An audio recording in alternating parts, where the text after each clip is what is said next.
Hello friends, आप सभी का मेरे यूटी फैक्ट चैनल पर स्वागत है। चैनल पर पहली बार आए हैं तो चैनल को सब्सक्राइब ज़रूर कर लीजिए।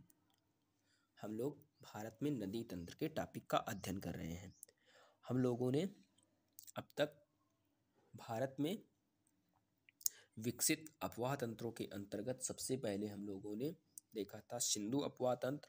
फिर इसके बाद हम लोगों ने अध्ययन किया था ब्रह्मपुत्र नदी तंत्र के बारे में। फिर इसके बाद हम लोगों ने अध्ययन किया था गंगा नदी तंत्र के बारे में।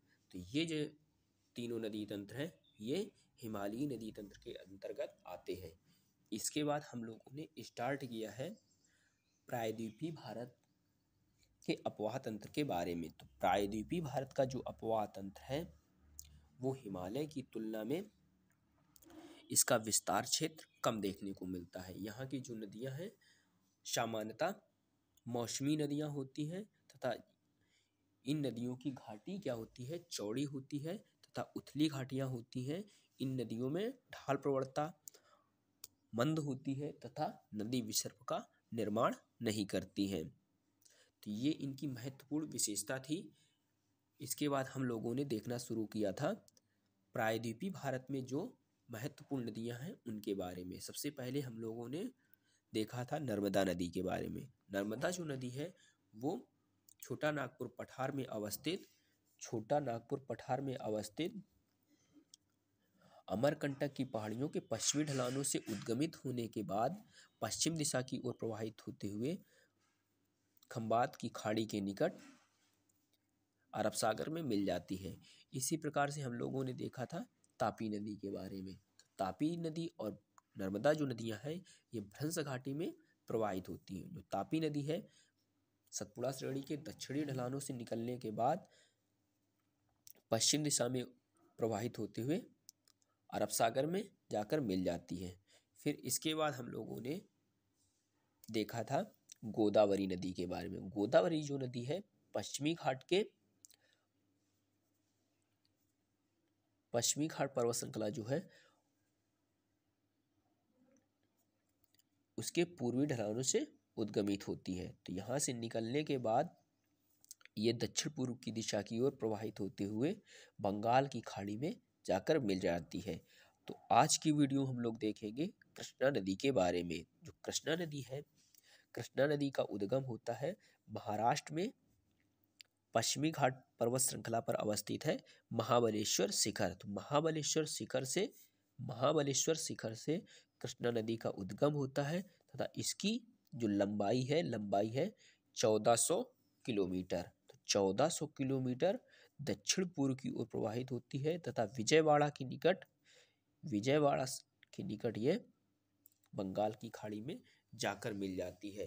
तो इसकी जो तुंगभद्रा सहायक नदी है वो तुंग एवं भद्रा नदियों के संगम से उसका निर्माण होता है। इसी प्रकार से कृष्णा नदी की अन्य महत्वपूर्ण सहायक नदियां हैं जैसे दूधगंगा कृष्णा नदी की सहायक नदी है। इसको कई बार परीक्षाओं में मिलान के रूप में इससे क्वेश्चन पूछे जाते रहे हैं।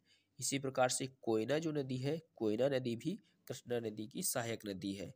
वेनगंगा नदी ये भी कृष्णा नदी की सहायक नदी है।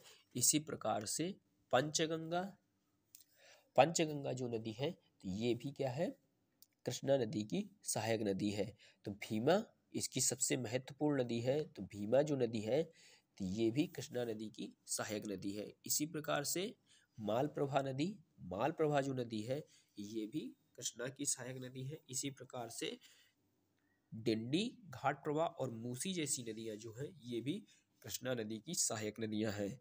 तो अब हम लोग देख लेते हैं डायग्राम के माध्यम से कृष्णा नदी तंत्र के बारे में। तो कृष्णा जो नदी है महाबलेश्वर शिखर से निकलती है। महाबलेश्वर जो शिखर है ये पश्चिमी घाट पर अवस्थित है। तो यहाँ से उद्गमित होती है कृष्णा नदी।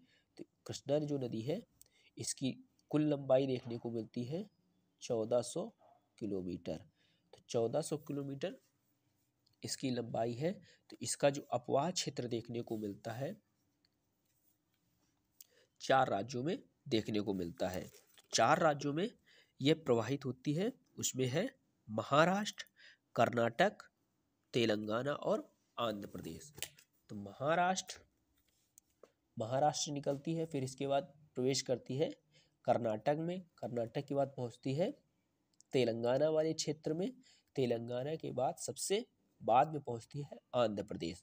तो इन 4 राज्यों में प्रवाहित होने के बाद ये बंगाल की खाड़ी में जाकर विजयवाड़ा के निकट ये बंगाल की खाड़ी में जाकर मिल जाती है। तो ये हो गया कृष्णा नदी एवं उसकी सहायक नदियों के बारे में। नेक्स्ट वीडियो हम लोग देखेंगे कावेरी नदी के बारे में, फिर इसके बाद हम लोग देखेंगे कावेरी नदी की जो सहायक नदियां हैं उनके बारे में, तथा शेष जो अन्य पश्चिमी घाट के पश्चिम से निकलने वाली नदियां हैं उनके बारे में। फिर हम लोग पहुंच जाएंगे जल संसाधन एवं बहुउद्देशीय परियोजना वाले टॉपिक में। तो वीडियो अच्छा लगा हो तो वीडियो को लाइक करें, कमेंट करें तथा ज़्यादा से ज़्यादा मित्रों के पास शेयर करें, और साथ ही बेल आइकन को ज़रूर प्रेस कर लीजिए ताकि वीडियो सबसे पहले आप तक पहुंच सके। थैंक यू, धन्यवाद। जय हिंद, जय भारत।